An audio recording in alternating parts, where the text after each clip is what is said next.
2 nights before our 25th wedding anniversary, my dead father showed up in my dream and told me something that saved my life. "Carl," he said, "clear as day, don't wear that vest. Linda got you. You hear me, son? Don't wear it." I woke up in a cold sweat at 4:30 a.m., heart pounding like I'd just run a marathon. The name's Carl Phillips, by the way. I'm 58, been married to Linda for almost 25 years, and up until that dream, I thought I had the perfect life. See, I'd been an electrical engineer for 30 years before taking early retirement last year. Started right out of college at 28, spent most of my career troubleshooting power grid problems for the state utility company. When you've been solving electrical mysteries for 3 decades, you get pretty good at spotting when something doesn't add up. But I never thought I'd need those skills to save my own life. Linda was still sleeping beside me, peaceful as you please. She'd been excited about our anniversary party all week. Maybe more excited than I'd seen her about anything in years. We were having it at the Riverside Country Club, about 50 people coming to celebrate. She'd even bought me a brand new vest to wear with my charcoal suit. Said she wanted me to look distinguished for the occasion, like some kind of gentleman from the old days. That vest. The one my father warned me about. I got up, careful not to wake her, and padded to the kitchen in my bare feet. The house was quiet except for the hum of the refrigerator and the tick of that old grandfather clock Linda's mother had given us. I made coffee the way I always did, 2 scoops in the filter, and tried to shake off the dream while I waited for it to brew. But Dad's voice kept echoing in my head. He'd been gone for 3 years now, died of a massive heart attack while mowing his lawn on a Saturday morning. Found him there in the backyard, still gripping the mower handle. But in that dream, he looked exactly like he did when he was alive, wearing that old Cardinals baseball cap he never took off and the gray work shirt he'd worn to the plant for 40 years. "This is crazy," I muttered to myself, stirring sugar into my coffee. It was just a dream. Dad's been dead for 3 years. But here's the thing about being an engineer for 30 years, you learn to trust your instincts when something feels wrong. And something definitely felt wrong. Not just the dream, but other things I'd been noticing lately. Little things that didn't quite add up. Like how Linda had been getting phone calls at odd hours, calls she'd taken the other room with the door closed. Or how she'd been more irritable lately, snapping at me over little things that never bothered her before. She blamed it on stress from the salon, said business was tough, but the parking lot always looked full when I drove by. Over breakfast, Linda was chattering about the party arrangements, more animated than I'd seen her in months. "The caterers will be there at 5, she said, scrolling through her phone while she ate her toast. And I confirmed the band. You remember Tommy Wilson from high school? His group is playing. Oh, and make sure you wear that vest I got you. I want you to look perfect." There it was again. The insistence about the vest. I'd noticed she'd been bringing it up a lot over the past week. Not just mentioning it, but really emphasizing it, like it was the most important part of the whole evening.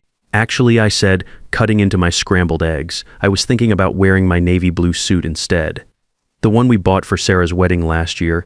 Linda's fork stopped halfway to her mouth. For just a second, maybe 2, I saw something flash in her eyes. It wasn't disappointment, it was panic. Then she smiled again, but it looked forced, like she was putting on a mask. "Carl, honey, I spent good money on that vest. It's tailored specifically for you. You have to wear it." "Have to?" I raised an eyebrow. "That's a strong way to put it, Linda. It's not like we're going to the White House." She laughed, but it sounded hollow, nervous. "You know what I mean. I just want everything to be perfect for our special day. 25 years, Carl. It's a milestone. I want people to see what a distinguished husband I have." After breakfast, she left for her nail salon like she did every weekday. Linda had built Elegance Nails up from nothing over the past 10 years, starting with just 2 chairs in a strip mall and growing it into a popular spot with 8 stations and a steady clientele. I'd always been proud of her success, how she'd taken a small idea and made it work through pure determination. Or at least I thought I was proud. Looking back now, I realized there were things about the business I didn't really understand. Like how she always handled the books herself, never letting me see the monthly statements. Or how she'd get defensive when I asked simple questions about revenue or expenses. Once she was gone, I went to our bedroom closet and stared at that vest. It was hanging there next to my suits, still in the clear plastic garment bag from the tailor shop. It was beautiful. I'll give her that. Deep charcoal gray with subtle pinstripes, expensive fabric that felt smooth under your fingers, perfect tailoring. The kind of vest you'd see in a men's magazine or on some actor at a fancy awards show. But Dad's warning kept nagging at me like a splinter under my skin. I'm a logical man. Always have been. I believe in facts, measurements, things you can test and verify. I don't believe in supernatural nonsense, ghost stories, or messages from beyond the grave. But my father had never steered me wrong when he was alive, so why start doubting him now? I took the vest down from the hanger and examined it carefully. The way I used to inspect electrical components for defects back at the power company, you develop an eye for things that are off when you've spent decades looking at equipment that could kill you if it wasn't working right. The stitching looked flawless, professional work. The fabric felt normal, expensive, but not unusual. But when I ran my hand over the lining near the chest area, I felt something that made me stop. A slight thickening, like there was something sewn between the layers. It was subtle, the kind of thing you might miss if you weren't really paying attention. But I was paying attention now. My engineering brain kicked into high gear. This wasn't random. This wasn't a manufacturing quirk or a design feature. This was deliberate, and it didn't belong there. I went to my workshop in the garage, the same space where I'd spent countless weekends fixing appliances and working on electrical projects. My tools were organized exactly the way I liked them, each one in its proper place. I grabbed my precision scissors, the ones with the fine points that I used for detailed electrical work, and headed back to the bedroom. I spread the vest out on our bed, the same bed Linda and I had shared for 25 years, and got to work. I started with a small section of the inner lining, picking apart the stitches carefully, so I wouldn't damage the outer fabric. Had to be methodical about it, the way I approached any technical problem. What I found made my blood run cold. Tiny capsules, no bigger than rice grains, sewn into the lining in a neat pattern. Maybe a dozen of them, positioned right where they'd sit against my chest when I wore the vest. They looked like gel capsules, the kind you'd see medication come in, but these were filled with fine white powder. I'd been an engineer long enough to know this wasn't an accident. Someone had put these here intentionally, someone who knew exactly what they were doing. My hands were shaking as I used my needle-nose pliers to extract one of the capsules. The powder inside was odorless, but that didn't mean it was harmless. In my line of work, I'd learned that the most dangerous substances often had no smell at all. Electrical fires don't always announce themselves with smoke before they kill you. I sat on the edge of our bed, holding that tiny capsule between my fingers, and felt my world start to crumble. Linda, my wife of 25 years, the mother of our son Danny, the woman who'd made me coffee every morning for a quarter century, had tried to poison me. But why? What could possibly drive her to this? I needed answers, and I needed help from someone I could trust. Someone with the right connections and the authority to handle this properly. I called my old friend Mike Torres, who'd become a detective with the county sheriff's office after we graduated high school together. Mike and I had played baseball together, double-dated to prom, been each other's best man. If I couldn't trust him, I couldn't trust anyone. Mike, it's Carl Phillips. I need to see you right away. Something's happened. Carl, his voice sharpened immediately. You sound terrible, man. What's wrong? I can't explain over the phone. Can you meet me somewhere? Somewhere private? Sure. How about Mel's Diner on Route 9? I can be there in an hour. An hour later, we sat across from each other in a red vinyl booth at Mel's Diner, the same place we used to hang out after baseball practice in high school. The afternoon crowd was thin, a few truckers, an elderly couple sharing pie, a waitress who looked like she'd been working there since we were kids. I showed him the vest and the capsule I'd extracted, spreading everything out on the table between our coffee cups. Mike's face went grim as he examined the evidence. He'd seen enough in his 15 years as a detective to know trouble when he saw it. Carl, this looks like a contact poison delivery system. The capsules would break down from body heat and sweat, releasing whatever's inside directly onto your skin through the fabric. You mean if I'd worn this vest? You'd probably be dead within a few hours, maybe during the party itself, which would make it look like a heart attack from all the excitement and stress. He looked up at me, and I could see the concern in his eyes. Who gave this to you? I stared at the vest lying on the table between us. The words were hard to get out. Mike, Linda bought this for me. She's been insisting I wear it to our anniversary party tomorrow night. He was quiet for a long moment, processing what that meant. We'd all grown up together in this town. He'd known Linda almost as long as I had danced at our wedding, had watched our marriage grow over the years. Carl, I need to ask you something, and I want you to think carefully before you answer. Has Linda taken out any life insurance on you recently?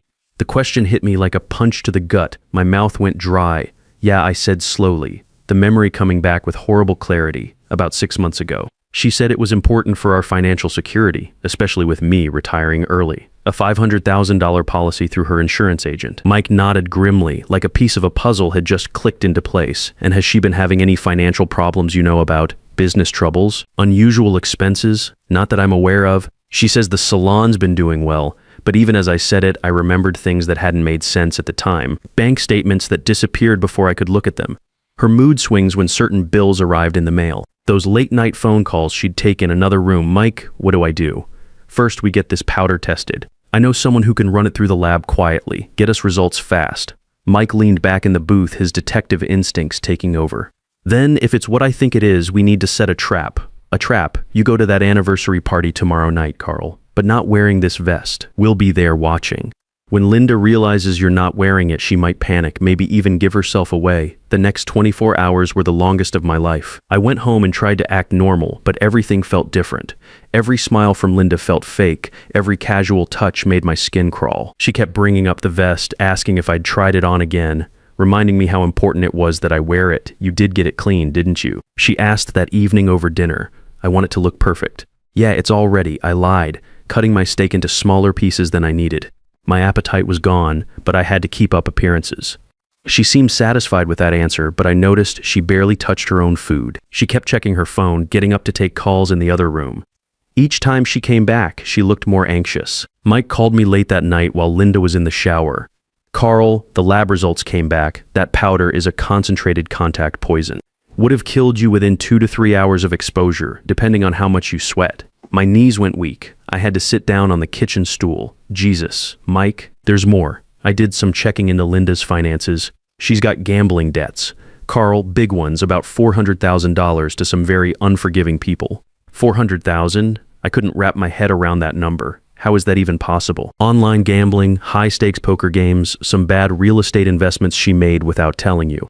The people she owes money to aren't the kind who accept payment plans. It all made sense now. The life insurance policy, the poison, the urgency about the vest. My loving wife of 25 years had decided I was worth more dead than alive. What's the timeline here, Mike? How long has she been planning this? Based on the insurance policy timing and some other financial moves I found, probably 6 to 8 months. This isn't a spur-of-the-moment thing, Carl. She's been methodical about it. That night, I lay in bed next to Linda, listening to her breathe, and felt like I was sleeping next to a stranger. This woman who'd shared my life, who'd raised our son, who'd been my partner through everything, she was planning to murder me at our anniversary party. The next evening, I got dressed for our celebration. Navy blue suit, white shirt, gold tie that Linda had given me for Christmas 3 years ago, no vest. Linda was in the bathroom putting on her makeup when I walked in, checking my appearance in the mirror one last time. She saw my reflection and spun around, her face immediately changing. "Carl, where's your vest?" "I decided to go with a classic look tonight," I said, watching her carefully. Simple and elegant, her expression shifted completely. The mask slipped, and I saw pure panic in her eyes, the same look you see on someone's face when they realize they've made a terrible mistake. "You have to wear the vest," she said, her voice getting sharp and desperate. "I bought it specifically for tonight. Linda, it's just a vest. What difference does it make? It makes all the difference." She was almost shouting now, her composure completely gone. "Carl, please, just put on the vest." "For me? For our anniversary." I'd never seen her like this in 25 years of marriage, desperate, almost frantic, like her world was falling apart. "I think I'll stick with what I'm wearing," I said calmly. "I feel comfortable in this." We drove to the Riverside Country Club in complete silence. The club sat on a hill overlooking the river, its stone facade and tall columns making it look like something from an old movie. String lights decorated the outdoor terrace, and you could see guests already arriving, couples in their best clothes walking up the curved driveway. Linda kept glancing at me during the drive, and I could see her mind racing, trying to figure out what to do. Her hands were shaking as she gripped her purse. "Linda, are you feeling all right? You seem nervous." "I'm fine," she snapped. "Everything's fine," but nothing was fine, and we both knew it. The party was being held in the club's main ballroom, an elegant room with crystal chandeliers and tall windows that looked out over the golf course. Linda had decorated it with white and gold flowers, our wedding colors, and there were framed photos from our 25 years together on easels around the room. Our son Danny was there with his wife Amanda and their 4-year-old boy, little Joey, who was running around in his tiny suit and tie, excited to be at a grown-up party.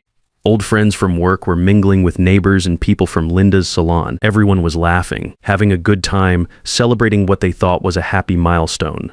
I spotted Mike immediately. He was at a corner table with 2 other detectives I recognized, all of them dressed as regular guests. They'd even brought dates to make it look natural. Mike caught my eye and gave a small nod. For the first hour, I played the part of the happy husband. I accepted congratulations, told stories about our early years together, posed for photos with Linda and Danny's family. But I kept watching Linda, and she kept watching me, both of us waiting for something to happen. She barely touched the dinner they served, filet mignon with roasted vegetables, the same meal we'd had at our wedding reception. She kept excusing herself to make phone calls, disappearing into the hallway or out onto the terrace. Each time she came back, her face was paler and her hands were shaking more. "Everything okay, honey?" I asked during the main course, loud enough for the people at our table to hear. "Fine," she said through gritted teeth. "Everything's fine," but I could see she was falling apart. After dinner, the band started playing Tommy Wilson and his group, guys I remembered from high school who still got together on weekends to play classic rock. People moved to the dance floor and the mood in the room lightened.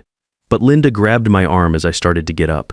"We need to talk," she said, her fingernails digging into my sleeve, privately. "Now, not now, Linda. We have guests. People are celebrating us. Now, Carl." Her voice was desperate, almost pleading, "Please." That's when I knew it was time. I caught Mike's eye across the room and gave a small nod. He nodded back and started moving toward the front of the room. "Actually," I said, standing up and walking toward the band, "I'd like to say a few words." I took the microphone from Tommy, who looked surprised but stepped aside. The music stopped and the room gradually quieted as people turned to look at me. Linda was staring at me with pure terror in her eyes. 25 years ago, I began my voice carrying clearly through the ballroom. I married the woman I thought would be my partner for life. I trusted her completely. I shared everything with her, my hopes, my dreams, my bank accounts. A few people chuckled at that last part, thinking it was just typical husband humor. But sometimes I continued, the people we trust most are the ones who betray us in ways we never imagined possible. The room was dead silent now. I could see people starting to look uncomfortable, confused by the turn my speech was taking. Danny was frowning at me from across the room, probably wondering if his old man had lost his mind. My wife bought me a beautiful vest for tonight's celebration. Insisted I wear it, but my father, God rest his soul, came to me in a dream 2 nights ago and told me not to put it on. People were starting to murmur now, exchanging glances. This wasn't the kind of anniversary speech anyone had expected, so I had that vest examined by a professional. I looked directly at Linda, whose face had gone white as the tablecloth. Turns out it was filled with enough contact poison to kill me within hours. My loving wife of 25 years tried to murder me for the insurance money. The room erupted. People gasping, someone screaming, chairs scraping as everyone turned to stare at Linda. She tried to run, pushing back from our table and heading for the door, but Mike and his partners were already moving. They had her in handcuffs before she reached the ballroom entrance. "Linda Phillips," Mike said in his official detective voice, loud enough for everyone to hear, "you're under arrest for attempted murder and conspiracy to commit fraud." She looked back at me as they led her away, tears streaming down her face.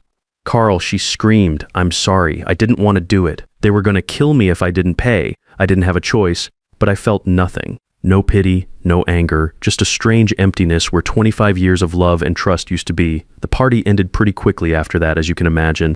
People didn't know what to say, didn't know how to react to what they'd just witnessed. Danny came over to me, his face pale with shock. "Dad, is this real? Did Mom really try to—" "I'm afraid so, son." He hugged me then and I could feel him shaking. "I can't believe it. I can't believe Mom would do something like this." "Neither could I said, holding my boy, my 28-year-old boy who would always be my little kid. "But the evidence doesn't lie." Amanda came over with little Joey, who was confused by all the excitement and asking why Grandma Linda was crying. We told him she had to go away for a while, that sometimes grown-ups make mistakes and have to face consequences. The investigation that followed revealed the full scope of Linda's deception. The gambling addiction had started small, just online poker to pass the time. But it escalated to high-stakes games, bad investments, loans from dangerous people. She'd been living a double life for almost 2 years, hiding debt that grew like cancer. The trial was swift and decisive. The lab results, the financial records Mike had uncovered, the insurance policy, the testimony from the tailor who'd sewn the poison capsules into the vest, it all painted a clear picture of premeditated murder. Linda was sentenced to 12 years for attempted murder and insurance fraud. I attended the sentencing hearing. She looked smaller, somehow defeated. When the judge read the sentence, she turned to look at me one last time.